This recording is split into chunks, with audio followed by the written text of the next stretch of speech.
Thanks very much indeed. The former leader of the English Defence League, Tommy Robinson, has caused fury after accusing the Finsbury Park Mosque of creating terrorists. Well, after the terror attack last night, he tweeted, "The mosque where the attack happened tonight has a long history of creating terrorists and radical jihadists and promoting hate and segregation." And he joins us now. Tommy Robinson, thanks very much for coming in this morning. You followed up that particular tweet with another one. Finsbury Park Mosque was a UK government-protected planning centre for hundreds of jihad attacks, plots which killed British soldiers and children. The fact of the matter is, Finsbury Park Mosque is a pioneering mosque doing all sorts of great community work. By implying that it's somehow involved in terrorism is actually whipping up a feeling which is not helpful, considering what happened yesterday. When you say that, all I've done was repeat what newspapers across our country have said. Those were facts. The facts are that it did create terrorists. It was a hotbed for jihadists. That's a fact. That's all I've done, was give the history, and that's from many of the newspapers, one of the newspapers you work for, Piers. So it's not me saying it. You can't innocently stand back and say, putting something so provocative out there, a historical piece of information about a mosque which is now absolutely at the forefront of counter-extremism, winning awards for the good work that it's doing on integration. You can't stand back and say, I'm putting out this rather inflammatory tweet and piece of historical information and say, oh, but all I'm doing is just stating facts. I'm stating facts. Do you know who Mohammed... What's the purpose of putting that out if there? you read in context with the rest of the tweets, the rest of my tweets, that's not in context. There was a whole flurry of tweets where I was saying how I condemn the attack as barbaric, as wrong. Do you know who Mohammed Savala is? No? I'm sure you're about to tell us. Well, he's a trustee at the mosque. He signed the Istanbul Declaration, which called for...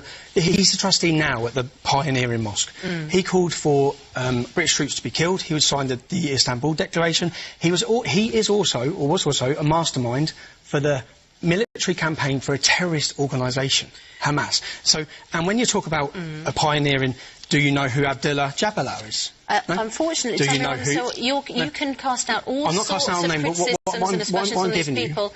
We don't have them on the programme for a right of reply. No, but I think okay. Well, what I'm telling you is that hate preachers are still speaking at that mosque. Muslim Brotherhood. Which mosque?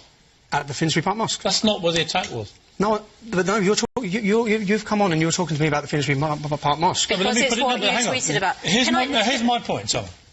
Here's my point, right? I've read a lot of stuff that you've said and done. I know your history. Right? I know all of it.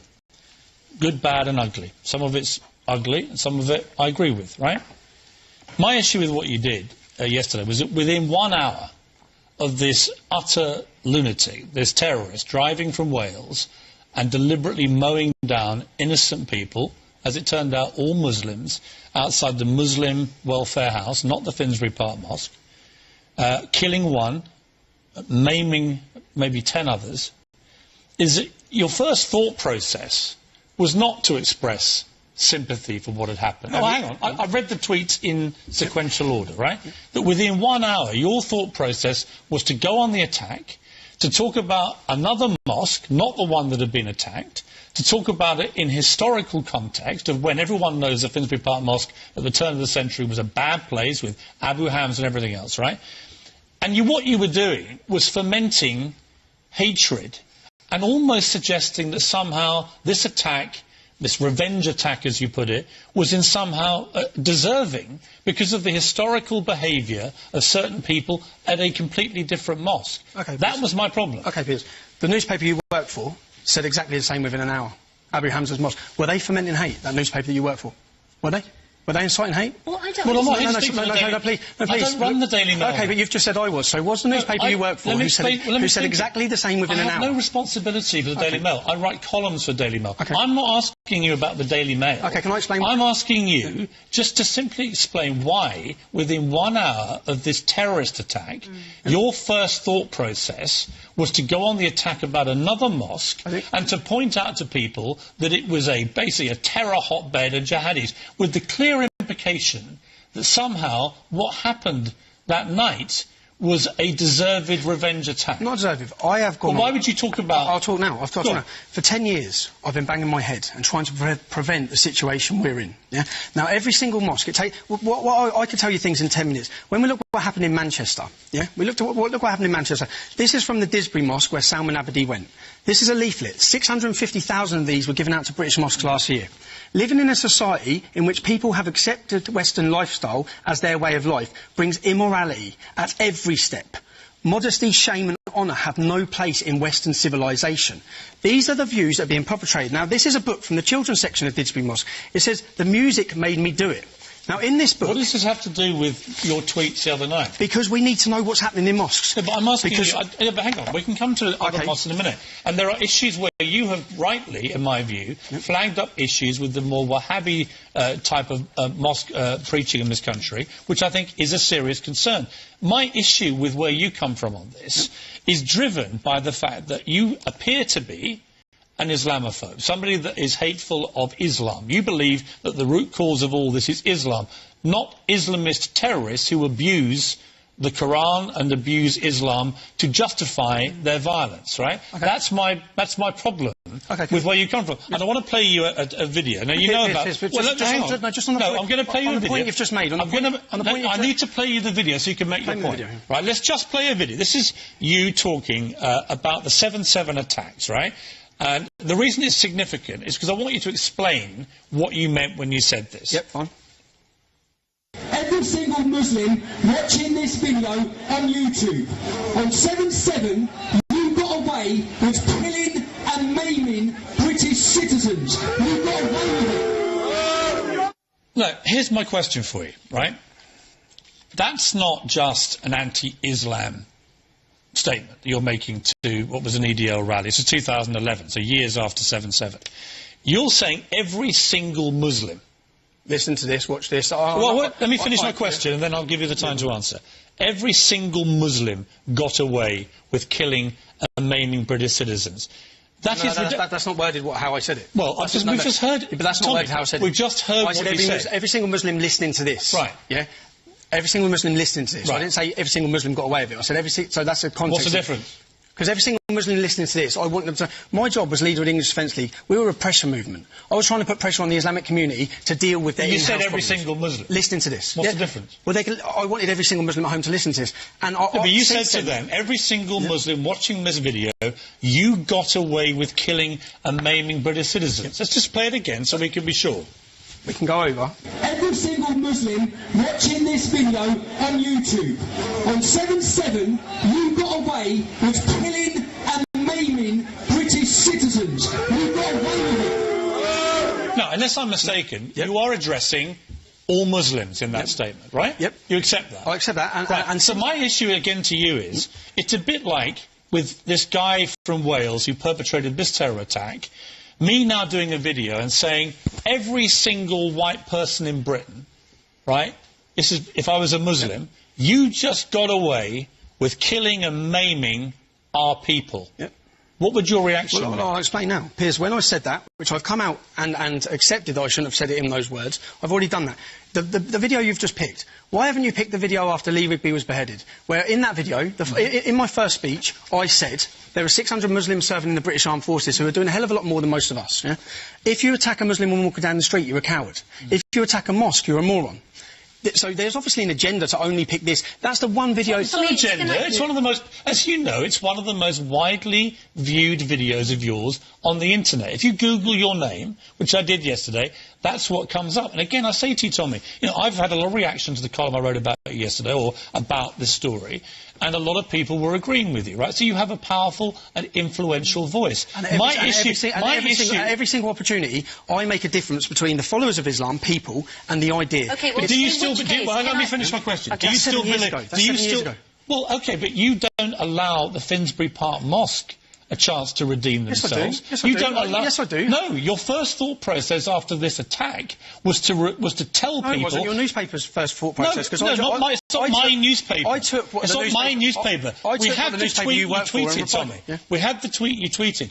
That is not you moving on from Finsbury Park Mosque or allowing them to evolve or change. Okay. That is you telling everybody Finsbury Park Mosque is a jihadi terrorist hotbed, right? That's what you're saying in that tweet. I said it was. Now, Why are they not allowed to move on, but you are? You know the man who's just done this attack? Say we trace it back and we find that he went to a centre in Cardiff. And in that centre in Cardiff there was 4 speakers. And those 4 speakers were killing for the murder of Muslims. What will happen? No, no. Let me finish. No, let me finish. What would happen is it would be shut down and they would be arrested. Now, Didsbury Mosque, it had...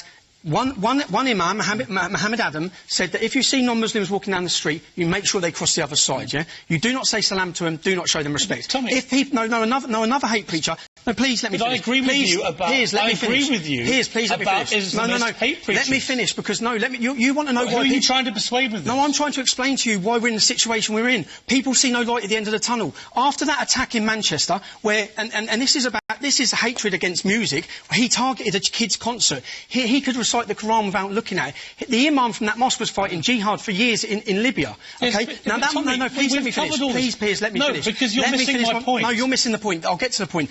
This mosque, okay, so we've got people inciting murder against non-Muslims. What has been the reaction? Has any politician spoke about that mosque? Has anyone done anything about that mosque? They haven't. Do you know what the police done? The police went and stood next to him holding a sign saying "Stronger Together." Stronger Together. They've been inciting hatred and murder against us. That mosque needs to be shut down. And other mosques... No, please let me finish. You need to stop talking. When the British public see these things and they see ISIS fighters walking on the streets, you understand it's going to create the problem you saw this week. We all understand this. And by the way... So unless you talk about it, unless the British public are allowed... We have been talking about little else for the last 3 months on this programme. I have said many things similar to you. You have, you've been brave. So here's my point. This is not about me saying everything you say is wrong. My problem comes... What's wrong with my accent? Let me finish. The way I talk, my background? Mate, we both went to comprehensive schools, right? You went to I went to a state school, mate. Yeah, you went to a school in Surrey? No, I didn't. I went to a school in Sussex called Chailey Comprehensive, right? Don't play the class card with me. You know nothing. You know nothing about growing up in Luton. You know nothing about growing up in Luton. No, I didn't grow up in Luton. You haven't watched your town decay. You haven't seen... I travel this country meeting families whose daughters have been raped, who are desperate. The British public are desperate for this problem to be solved. You want to talk about the radicalising factor as to why this attack... No, we need to talk about why this attack happened. We need to. Calm down. We have to. Calm down and let me respond to you. I'm not saying nothing you say has merit, right? I have argued the same points about the Wahhabi preaching in mosques in this country, the extremism. I've urged Muslims, the decent law-abiding Muslims, to root out extremists. My problem with you is that you conflate Islamist terrorism with all Muslims. No, with Islam. Well, we've just seen a video where you talked about all years ago, Piers, come on. The Finsbury Park mosque stuff you're talking about was 15 years ago. If they're not allowed to be I just told you that... So are you. Piers, can I ask, okay, what do you know about Islam? A lot. Okay, have you read the biography of Muhammad? Yes, I've read the Quran. Yes, I have. Have you read the Bible? Yes, have you read the biography of Muhammad? Which has more violence in it? Piers, have you read the biography of Muhammad? What do you know about the Prophet Muhammad? Which has more... Just ask me a question, please. What do you know about the Prophet Muhammad? Here's how this programme works. You said in your newspaper article yesterday... You are a guest on our programme, and I asked the questions with Suzanne. I would like you to just clarify this. Do you believe, as you did in 2011, that all Muslims are accountable... Of course I don't. So do you apologise for what you said? I've already apologised on national TV when I left the English Defence League and joined a Muslim counter-extremism think tank, which again in your article you didn't want to talk about yesterday. Now, as I could say, you said yesterday... Let me ask you another question. Please, why am I not allowed to finish one thing I'm saying? Do you believe more Muslims should be allowed into our country? Do I believe more? Yes. So how would you tell who those Muslims are or where they come from? I'm just asking you, would you have a ban, like Donald Trump suggested in America, would you have a ban on Muslims entering the country, new Muslims trying to have a home in this country? I believe we need to protect the British public right now. So what's the answer to the question? British Muslims? Yeah, we did. Yeah, the British public. I didn't say British non-Muslim public. I said the British public. We've had three. So would you ban? We've had Tommy, three. You're a straight talker. Children are being killed. Yes, we all know what's been happening. Yes, I would. I would stop. You would ban all Muslims. I would temporarily halt Muslim immigration to this this country until we get a grip of the problem. Now, again, Piers, you said in your newspaper yesterday that I was... It's not my newspaper. You said in your article yesterday to the national newspaper, you acted like I was ignorant and I was stupid, OK? I was ignorant. You have not... I didn't call you either of those things. You did. I said you were violent because you have a long record of criminal convictions for violence. You led a hooligan firm at Luton. Piers, Your name is not even Tommy Robinson. You renamed yourself after the leader of Luton Football Club's main hooligan gang, Piers, Men in Gear, right? You accept all that, do you? Yeah, I do. I've not come here... you have a record of violence. I'm here to have a slandering match with you because that doesn't get this cause anywhere. I want to do a public service. I want to address the issues. I want to talk about why we've got dead kids in Manchester. I want to prevent what's happening. I haven't come here for you to... I could pick things with your history. You're a bit involved in one of the biggest media scandals in the country's history. I'm not here to do that with you. Well, I think what you've done over the last 3 weeks, you've repeated what I've said for 10 years, speaking better English. And in 3 years' time, you'll be repeating what I'm saying now because you're all playing catch-up. Okay. I have seen this. I'm not talking about what I read in a book. I'm talking about my life experience. I'm talking about growing up in a town plagued by Islamic extremism. I understand this. Let me just keep this calm, right? Because you are an influential voice. You are an influential voice. And at every opportunity I point out that you should not attack innocent Muslims. At every opportunity, every single time, I differentiate Muslims from Islam. Right. Okay? But what you don't do... differentiate Muslims... Muslims are people. Islam is an idea. Yeah. Islam's an idea. A bad idea. And Islam is a faith. No, it's an idea. It's a faith. It's an idea that you can change your mind. No, it's a faith. Like Christianity. Like Scientology. Like all faiths. Like it's a religion, it's a faith. Like Scientology? So, Tommy, if you accept... It's an ideology. If you're saying that the problem is with Islam, are you accepting that you're Islamophobic? Because there are 100 verses in this... Yes or no? Okay. Are you Islamophobic? There's no such word as Islamophobia. Phobia is an irrational fear. It's not irrational to fear these things. Now, if I hold this book up and say, there will never be peace on this earth so long as we have this book, it's a violent and cursed book. That's wrong. Can I tell you who said that? Can I tell you who said that? Can you put the Sir William Gladstone said that. You wouldn't do that with... Sir William Gladstone would you do that with the Bible? Show some respect. Show some respect. Show some respect. Have you read this book? For people... Have you read this book? There are over a billion people... There are 100 verses in this book that incite violence and murder against us. Show some damn respect for people's religious beliefs, right? I should show some respect for a book that incites murder against me and put it down. And calls me an animal. No, I won't put it down.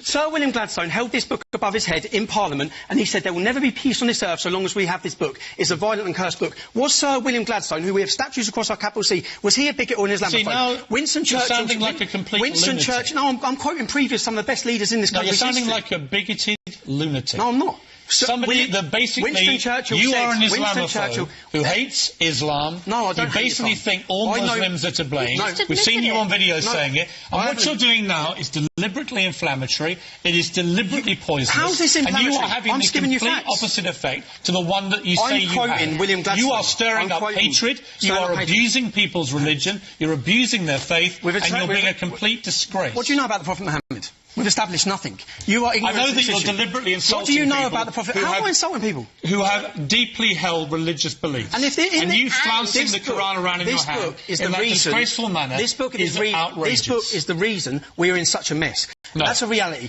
No, we're in this mess because people take Islam, they are terrorists, and they abuse the nature of Islam and the wording of Islam, and they perpetrate evil, and it is completely wrong. For you to try and claim that the vast majority of Muslims who are decent, law-abiding people, to try and abuse and mock their faith and their holy book is an outrage. Their holy book. When you talk, when the sacred months have passed, slay the non-Muslims wherever you find them and take them captive and besiege them and prepare for them in ambush. Who's slaying who? I'm not inciting hatred. This calls for my death. Representative of the Finsbury Park Mosque after 7 o'clock. We're going to have more after this break.